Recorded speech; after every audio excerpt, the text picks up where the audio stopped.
What's going on, boys and girls? This is the PowKiddy SV90. This was sent to me by my good buddy Hemrock. Just on a whim, he heard me talking about how I needed some sort of beater machine to put in my gym bag. And I had previously purchased this guy here off of Amazon, which I talked about on the podcast a little bit. This thing was $10. Closed NES emulation ecosystem, so you can't add ROMs to it, and you can't save state, but that didn't matter because all I wanted this for was to play Ice Climbers and maybe some Excite Bike, and that's about it. And by the way, those games were both on here, so it would have been perfect. But kind of turned on. Let's see, let's try it one more time. Hey, there we go. Nah. Well, long story short, I got about 20 minutes of use out of this thing before it just hopelessly glitched out. Charging the battery doesn't do anything, and replacing the battery with a larger battery doesn't do anything either, because I tried that. So this thing bummed out really quick, and that was kind of a pain. Enter the PowKiddy, what's the number? V90. Now, I had read about this thing before he sent it, which was super, super cool. Let's take a look. I am going to do a full review on this thing, which that's not what this is. But basically, just a couple first impressions. Yeah, there we go. Let's load it up. Give me 1 second here. Yeah, we're still rolling. Okay, so Hemrock, just to bring you up to speed, I changed the background to this thing temporarily while I got used to it, because the background that you had on it when you first sent it looked a lot better than this, but you could see fewer things on the screen at a time. So while I'm getting settled in, I'm using the OpenDingX default looking thing. So here's what I'm going to do with this to make it different. I'm going to pursue a no piracy challenge. It's an emulation machine, right? I mean, take a look. You got, there's some games that come on it, but it's primarily used for emulators. All right, and I've got some NES games on there now. We'll get to that in a second. What else do I have on here? Yeah, there you go. There's some NES games. But the only games I'm going to put on here are either games that I own physical copies of, which I own physical copies of all these games, or games that are freely distributed that I have the license to put on. For example, these are all homebrew games that I was able to obtain today. Some of them are demos, some of them are full versions, and this one, Berserk, a port of the NES port of Berserk, this one I actually paid a couple of bucks for, and it turned out to be really good. Oop. And I'm not good at it.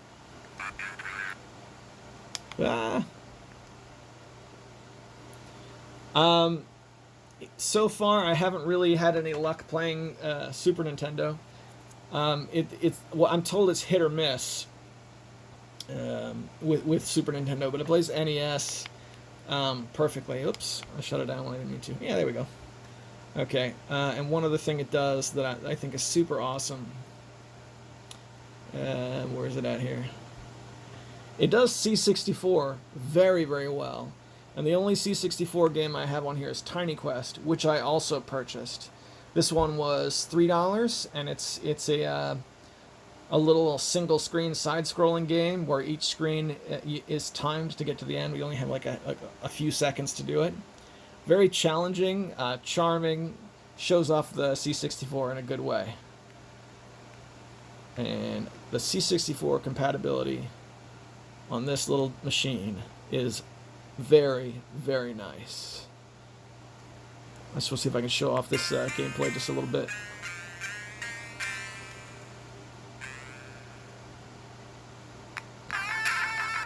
Tiny Quest. Yeah, dig the Sid soundchip music. Such a good game. Alright, so start brings up an on-screen keyboard. Let's just do a couple of screens so you can see it. Oop, there we go. There's jump. So basically, there's a coin, and you have to collect the coin to get to the next screen. Oop, there's a spike that goes up and down there. And if you look at the energy tab, that is basically your time limit. Oop, I died again. So the jumps are simple, and as far as I know, for the most part, there's not a lot of like fatal jumps. But if you miss a jump, chances are you're not going to make it before the time runs out. So it escalates in difficulty pretty quickly.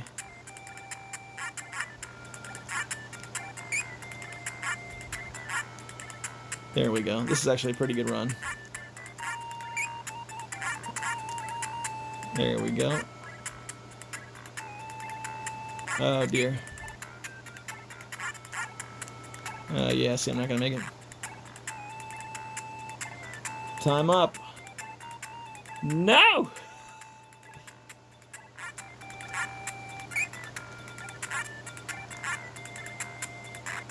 Hit the rock in midair. But you get the idea. Oh, come on. That's the game. Now, one thing about this machine, a couple things. The firmware is custom firmware, which I think is pretty sweet. One thing I noticed that sets this apart from other machines is that there's no hard drive at all. So the SD card that's in there has the firmware on it, and it has all the games and whatever. So if you buy one of these things, that makes it pretty easy to mess with the firmware. On the downside, it's all in the SD card. So, you know, take that for what you will. Versus like say an Ambernick machine where there's a very small hard drive, and you can mess with, if you're gonna mess with the firmware or anything like that, that exists separately from the SD card, so you can swap the SD cards out. This one, you can't really do that. So the SD card has got the operating system on it, so I can't like pull it out live and start making changes. That's one thing. Another thing is you can't just cold turn this off. It'll show you, it'll like check the RAM for bad sectors or something. It's a big pain if you do that. However, there's shortcuts to do it safely from the start menu. If you're not in a game, I can just hit B. I think, is that it? One of these buttons that'll ask me if I want to shut it down. And then also select and reset together. We'll shut it down. No.